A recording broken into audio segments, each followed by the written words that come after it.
My mother-in-law never called me family, but she still tried to list herself as my foster son's emergency guardian. I found out because the school sent me an email asking me to confirm the custody update, while his blue backpack sat by the door and his water bottle, with his name crooked on the label, dried in the sink.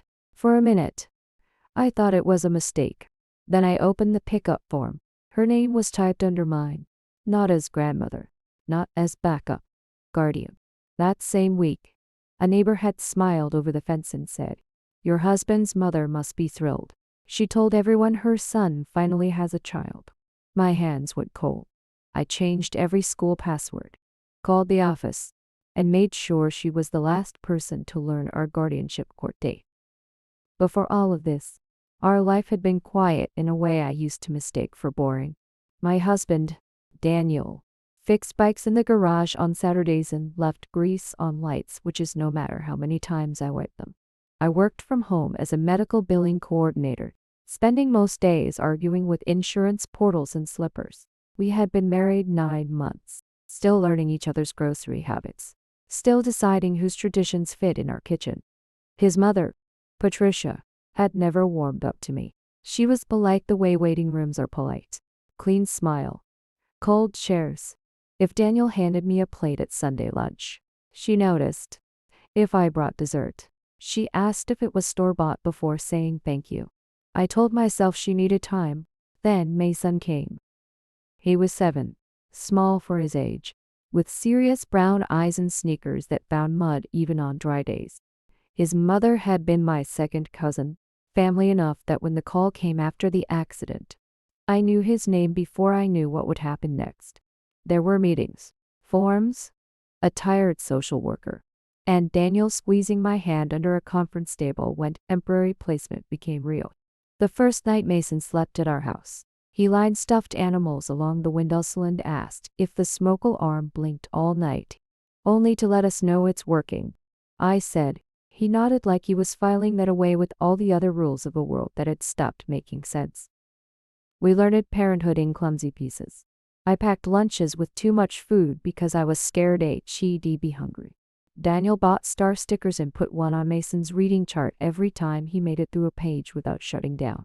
We learned he hated tomatoes, loved strawberry yogurt, and would only brush his teeth if the dinosaur nightlight was already glowing in the bathroom. Some nights he woke from dreams he would not describe. He stood in our doorway, silent, clutching a blanket to his chest.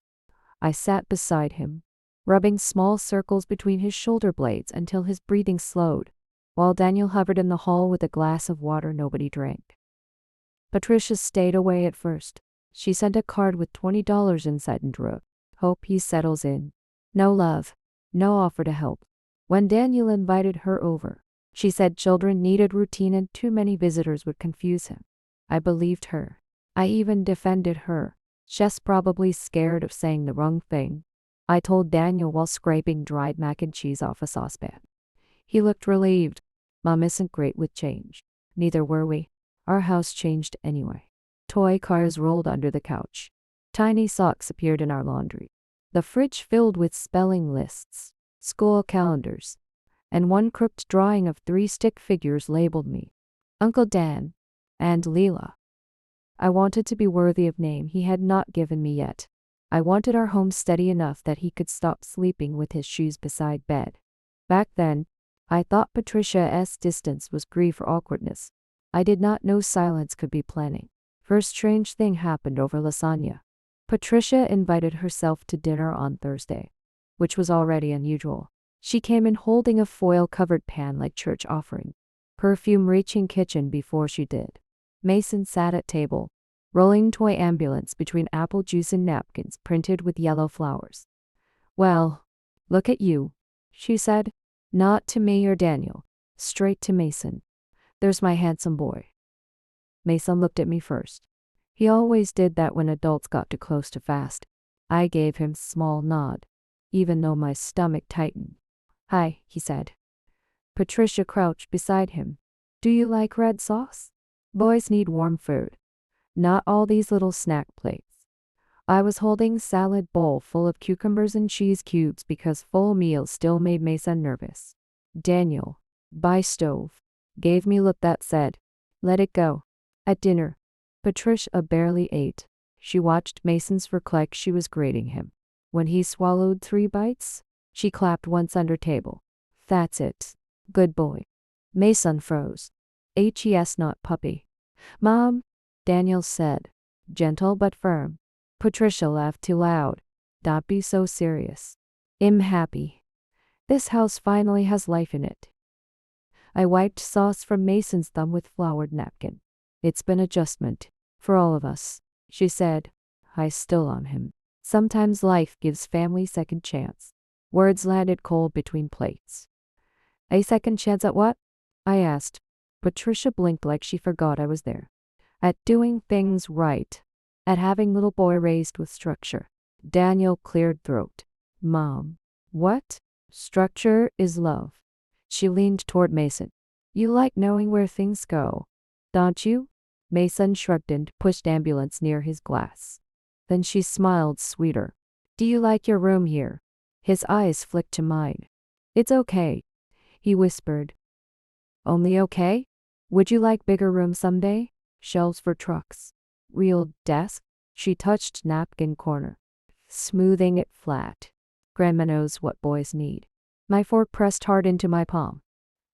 Room went so quiet I imagined dishwasher humming. Though it was off, Daniel set napkin down. "He has everything he needs."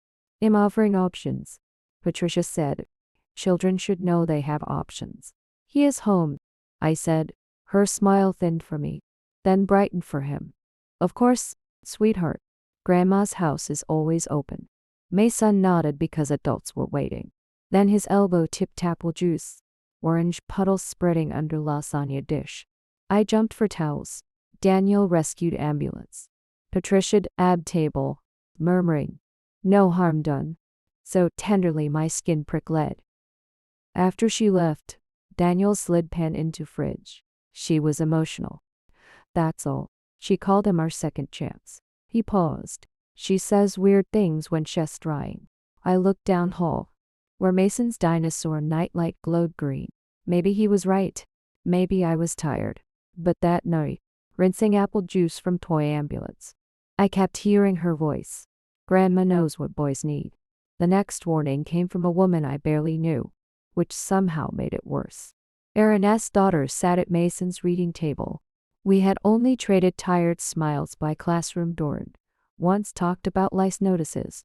I was standing near school bulletin board, reading pajama day flyer, when my phone buzzed. "Hi Leela. Sorry if this is awkward. Is Mason moving in with Daniel's mom?" I stared until letters blurred. Kids were yelling around me. Lunkbacks banging against knees. Sneakers squeaking on tile. Mason was still inside his classroom, probably shoving his reading log into wrong backpack pocket. Ordinary afternoon. Ordinary noise. My thumb felt numb. No. Why? 3 dots appeared. Vanished. Appeared again. Aaron wrote, "I was at Marcia's salon yesterday. Your MIL said Mason would be coming to her soon because he needed better structure. I'm sorry. I thought maybe there was court stuff." Heat climbed up my neck. I stepped back and bumped paper leaves stapled to board. My first feeling was not anger. It was shame, sudden and stupid. Like every parent in that hallway had heard Patricia explain, I was failing a child I love. "There is no plan for that." I typed, "Thank you for telling me." Then I locked my phone because my hand was shaking. Mason came out with his blue backpack hanging open, one sleeve half inside out, hair sticking up in back. He held up construction paper bookmark like trophy. "I got to read first," he said. I forced smiles so wide my cheeks hurt. "That's huge, buddy." He leaned into my side for half second, then pulled away. Because 7-year-old pride returned fast, I zipped his backpack, rescued crumpled reading calendar from bottom, and tried not to picture Patricia undersole on dryer, describing him like project she was about to claim. At home, I gave Mason yogurt and apple slices, opened his spelling app, and went into laundry room with my phone. "This is Leela Mercer," I told school office. "I'm Mason's guardian. I need to confirm pickup list. Mrs. Bell, school secretary, had kind voice and apple sweaters. Papers rustled. I have you and Daniel, she said. Emergency contact is Mr. Alvarez. No one else. Small pause. Well, she said carefully. We did get call yesterday. Patricia Mercer asked what documentation grandparent would need to pick up regularly. My knees pressed into dryer. What did she say? She said there may be change in household arrangements. She asked if notarized note was enough, or if she needed court paperwork. I told her we cannot release child to anyone not authorized by legal guardians. Household arrangements. Better structure. Coming to her soon. Did she ask about records? She asked if attendance and teacher notes could be sent once she was added. I said no. Behind laundry room door. Mason's app chimed. His small voice sounded out a word. Blanket. B-L-A-N-K-E-T. Normal sound almost broke me. Please put note on his file. I said, Patricia Mercer cannot pick him up or receive information. If she comes in, call me on Daniel. Of course. Want to update pickup password? Yes, she asked for new word. I looked at detergent. Mismatched socks. Daniel's work shirt. Mason's dinosaur hoodie. Stegosaurus, I said. When Daniel came home smelling like cold errand motor oil, I had Mason's folder open on kitchen counter and Ernest X'd on my phone. He read it once. Confusion crossed his face. Then embarrassment. Then something harder. She called school, I said. Asked how to pick him up regularly. Daniel set phone down very gently. She told people he was moving in with her. At salon, said he needed better structure. From living room, Mason laughed at cartoon. Unaware adults were building storm around him. Daniel looked toward sound. That doesn't even make sense. No, I said. It makes story. One where we're overwhelmed. And she steps in. That night, after Mason fell asleep, I checked every class app setting. Contact. Photo sharing. Pick up notes. Daniel sat beside me. Writing questions for social worker on back of unpaid electric bill. Neither of us said Patricia was only emotional. Not anymore. Daniel found yellow folder wedged behind our tax file. We kept Mason's papers there because one missing document could turn into 3 calls. 2 signatures. And one scared little boy hearing adults whisper in kitchen. Daniel pulled folder out, frowned, then looked at me. Did you move his birth certificate? I dried my hands on dish towel. No. Mason was asleep down hall. Door cracked. Dinosaur nightlight glowing blue on carpet. 2 mugs of coffee sat untouched between us. Gone gray at top. Daniel opened folder. Placement letter. School forms. Medical card. Copy of my cousin's death certificate folded once because I still hated seeing it. But certified birth certificate copy was gone. He called our social worker while I stood still beside table. Sorry it's late. Quick question. Did you keep Mason's birth certificate copy? Pause. His eyes shut. Okay, thank you. He put phone down. She said no. Chair legs scraped tile when I sat. Daniel rubbed his face. Mom wouldn't come here and take paperwork. I said nothing. He heard how weak it sounded before I did. His mouth tightened. She has a key, I said, for emergencies. Maybe this is her version. He checked back door lock, as if metal could answer.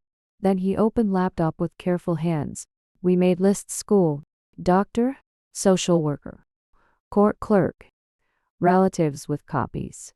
Then he stopped typing at one name, Bev. Aunt Bev was family person everyone excused until damage was done. She kept old scans, funeral programs, phone numbers. Secret she called background. Daniel put her on speaker. Television noise blared behind her. Well, hey. Everything okay with boy? Boy. Not Mason. Danielle's jaw moved. Did my mother ask you for Mason's birth certificate? Silence. Then soft laugh. Oh, honey, she was only trying to help. My hand gripped table edge. What did she ask for? He said. She said you two were overwhelmed and needed another copy for legal appointment. I had scanned from funeral paperwork, so I emailed it. To Patricia? Well, yes. She has family too. Daniel stared at screen like something inside him had cracked open. When? Last Tuesday. Why? Did I do something wrong? Danielle's voice went flat. Don't send her anything else. No forms, no photos, no updates. Bev started fussing. He hung up. Quiet-filled kitchen. Refrigerator clicked. Down hall. Mason sighed in sleep. Daniel searched his email for Patricia. Guardian.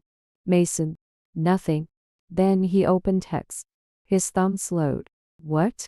I asked. He turned phone. Patricia, do you still have Martin Klein's number?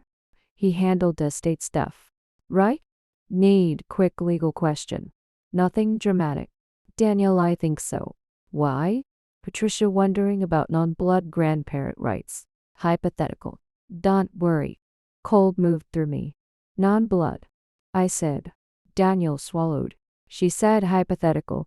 After school pickup calls. After telling people he was moving to her house. After getting his birth certificate. Phone dimmed. He tapped it awake again. Punishing himself with words. I gave her number. He whispered. Not defensive. Ashamed. I reached across table and put my hand over his. Not to rescue him from truth. But to keep him there. She knew how to make it sound harmless. He nodded once. Printer coughed in corner. We both jumped. Class pickup policy Daniel had sent earlier dragged out crooked and jammed halfway. Paper bent like trapped flag. He yanked. It tore. Damn it. Leave it? I said. No, his voice was low. I'm done leaving it. He printed again and stood there until every page came clean.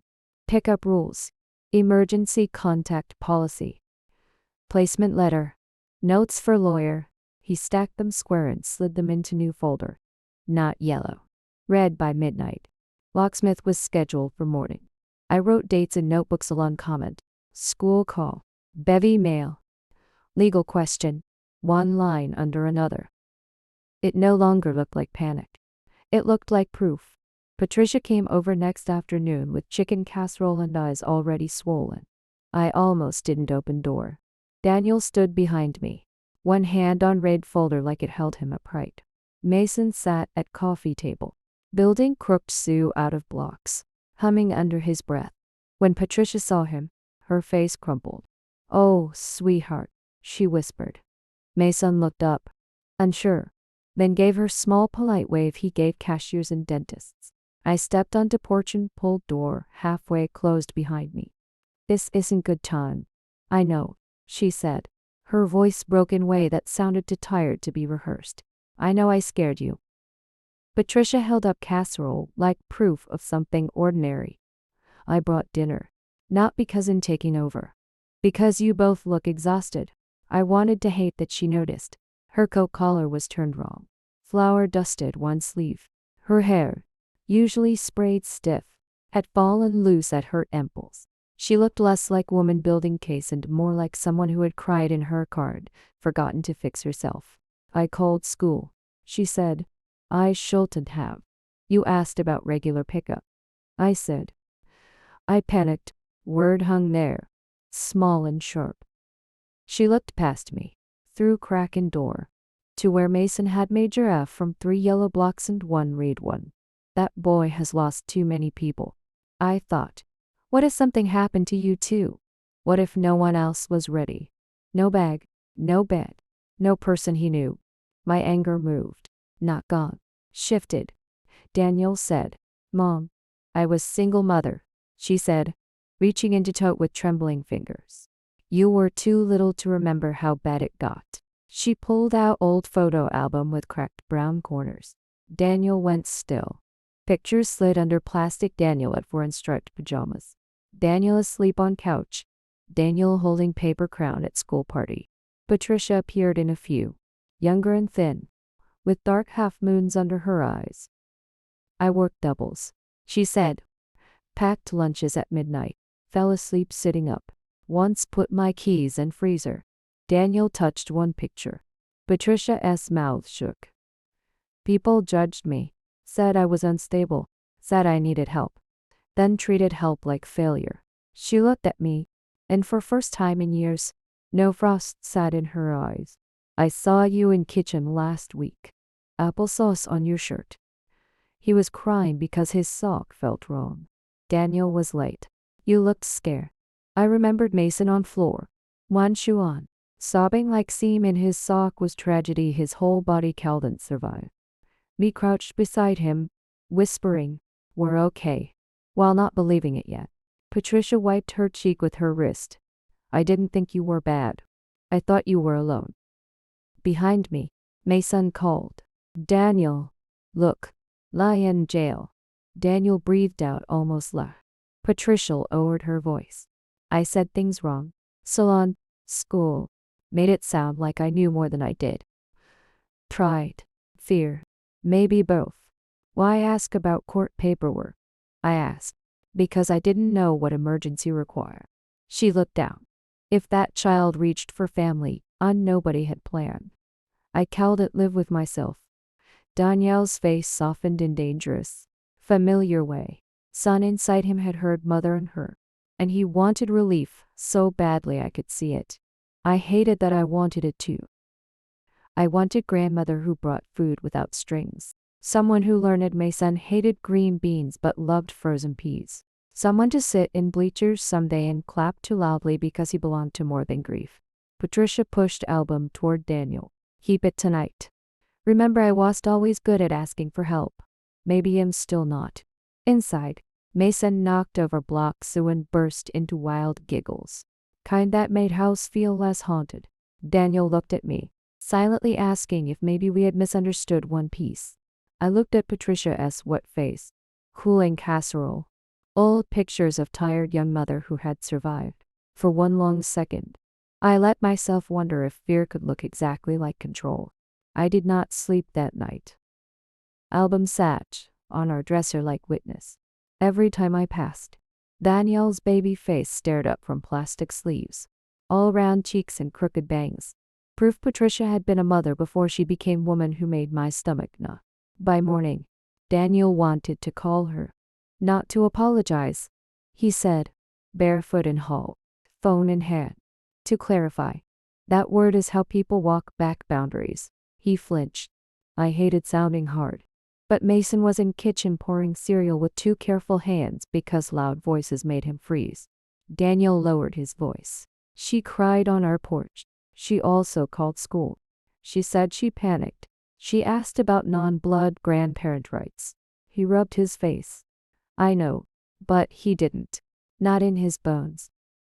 Mason appeared in doorway, cereal box hugged to his chest, loops dotted floor around his socks. Am I in trouble? He asked. My anger collapsed so fast I felt dizzy. No, honey. I crouched. Grown-up talk, not kid trouble. He looked at Daniel. Is Grandma Patty mad because I didn't hug her? Daniel's face changed. No, he said. Too fast. Then softer. No, buddy. You never have to hug anyone if you don't want to. Mason nodded, but stayed still, doing that careful orphan math, adding up which adult might disappear if he answered wrong. I stood and faced Daniel. This is what I mean. He hears all of it. He thinks he caused it. Daniel stared at Mason's pajama shirt. Cereal dust stuck to dinosaur print. Down hall. Nightlight still glowed because Mason asked us not to turn it off, even in daylight. Then Daniel's phone buzzed. Patricia. It rang once. Stopped. Rang again. Daniel answered on speaker. Mom. Her voice came thin and wet. I couldn't sleep. I keep thinking you both believe him some monster. We believe you crossed lines. Daniel said. I was trying to protect him. From us?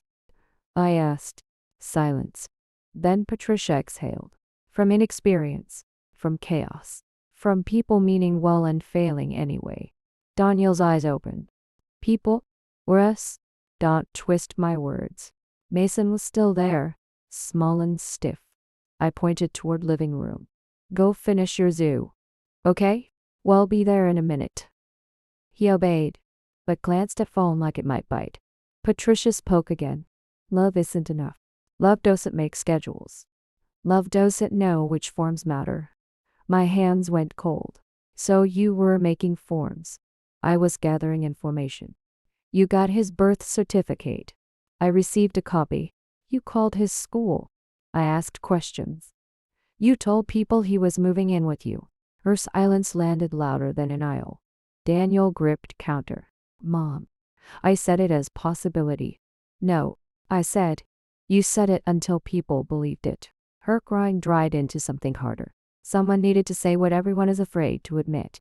That child needs a real foundation. Daniel went pale. I laughed once. Not because it was funny, but because pain had nowhere else to go. There it is. I didn't mean. Yes, you did. Daniel picked up phone. Listen carefully. You are not his guardian. You are not his backup plan. You are not allowed to contact school, lawyer, relatives, or anyone else about him. I'm your mother, and I'm his father now. Kitchen wet still. Even Patricia stopped breathing. Daniel looked at me when he said next words, like I needed them more than she did. We are building his home here. If you want to be part of his life, you earn trust slowly. You don't take it. Patricia began crying again, angry underneath. You have no idea what it feels like to lose a child because everyone decided you weren't enough. Daniel's jaw trembled. What child? I asked. Another silence. Then, forget it. Call ended. From living room, Mason made a lion roar too softly, testing if house was safe yet. Daniel set phone down. I don't know what she meant, he said, but his voice told me part of him did. The truth came from a number I almost didn't answer. It was after 10. The dishwasher hummed in the kitchen. The microwave clock glowed 10:17. Green numbers making the whole room feel awake. Daniel had taken Mason upstairs after to bedtime stories and one extra trip for water. I sat at the table with my notebook open, writing down Patricia's words before fear could blur them. My phone buzzed. Unknown number. I let it ring twice, then answered. Is this Claire? An older woman asked. Yes. My name is Elaine Mercer. I'm Daniel's great aunt. Patricia's father was my brother. I sat up so fast the chair scraped tile. I know it's late, she said, but before you decide I'm meddling, I need you to listen. My fingers tightened around the pen. Did Patricia ask you to call? No. Patricia would hate that I'm calling. That kept me quiet. Elaine breathed into the phone. Somewhere on her end, wind tapped glass. I heard she said something today about losing a child. My stomach tightened. She did. She means Lena. I wrote the name down. Who is Lena? 31 years ago, Patricia took in a little girl from our side of the family. Not adoption. Not official at first. The child's mother was struggling, and everyone thought Patricia and Frank could help for a few months. How old was she? Almost 3. My pen pressed hard enough to dent the page. Patricia loved her. Elaine said, I won't lie about that. She bought dresses, painted the bedroom yellow, carried snacks in her purse. But then she started telling people Lena was hers. She stopped answering the mother's calls. Told daycare only she could pick the child up. Said the birth family was dangerous and unstable. Some of it was fear. Some of it was lies. Cold moved through me slow, like water under a door. What happened? Court got involved. Patricia had no legal standing. Lena went to her mother's sister in Ohio. Good woman. Stable home. Elaine swallowed. Patricia said they stole her baby. Daniel appeared in the doorway. Pale. He must have heard my voice change. I put the call on speaker. She told me she lost a child because everyone decided she wasn't enough. He said quietly. Oh, Danny. Elaine whispered. That is what she believes. But belief doesn't make it truth. I looked down at the name in my notebook. Lena. Not a child who died. Not a baby ripped from loving arms. A little girl Patricia had tried to keep by making everyone else look like a threat. Why tell us now? I asked. Because I saw the picture Patricia posted yesterday before she deleted it. My skin prickled. What picture? Your little boy, Mason, sitting at your kitchen table with blocks. Caption said, God brought him back to me. Daniel closed his eyes. I hadn't seen it. I hadn't even known she had taken a picture. Elena's voice hardened. That isn't grandmother love. That is an old wound looking for a new body. The dishwasher clicked into its drying cycle. Steam breathed from the vent. Such an ordinary sound. Inside, such an ugly moment. Did she ever try to find Lena? I asked. Once. When Lena turned 18. Sent a long letter saying she was her real mother in every way that mattered. Lena sent it back and opened. Daniel sat across from me and covered his mouth. I looked at my notes. School call. Lawyer question. Birth certificate copy. Blue backpack. Second chance. Real foundation. God brought him back to me. The pieces snapped together. Patricia was trying to become Mason's grandmother. She was trying to rewrite Lena with him. Protect that boy, Elaine said, and don't feel sorry enough to get careless. I won't, I said. After the call ended, Daniel didn't move. I wrote one last line under Lena's name. This is not confusion. This is pattern. By morning, fear had turned into a list. Not panic. Not revenge. My list. Daniel made coffee and never drank it. He stood at the counter in yesterday's T-shirt, staring at the yellow folder like it might start talking. Mason was upstairs brushing his teeth, humming through toothpaste foam. Unaware 3 adults had spent the night deciding how to keep his world from cracking open again. We call the lawyer first, I said. Daniel nodded. And school. Yes. And every photo comes down. No more posting him. Not birthdays. Not holidays. Not even the back of his head. He looked at me then, hollow with shame. I should have seen it sooner. Part of me wanted to agree, but I had watched him on the phone with his mother, pale and shaking, choosing Mason anyway. You saw it when it mattered, I said. His eyes filled, but he swallowed it. At 8:30, I called the school office. My voice sounded strange, too calm, like I was reading weather. I gave Mason's full name, changed the pickup password, removed every person except Daniel and me, and asked them to flag any call about custody. The secretary went quiet after I explained. Well, make a note, she said softly. I'll tell his teacher myself. Daniel called our attorney from the hallway.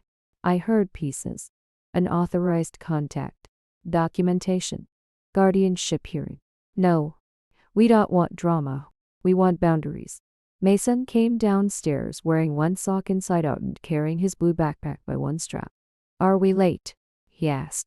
Nope. I crouched and fixed his sock. We're early. He studied my face with that careful kid look. The one that means adults are hiding weather. Is Grandma Patricia mad? Daniel went still behind me. I zipped Mason's jacket slowly. Grandma Patricia is having big feelings. Grown-up feelings.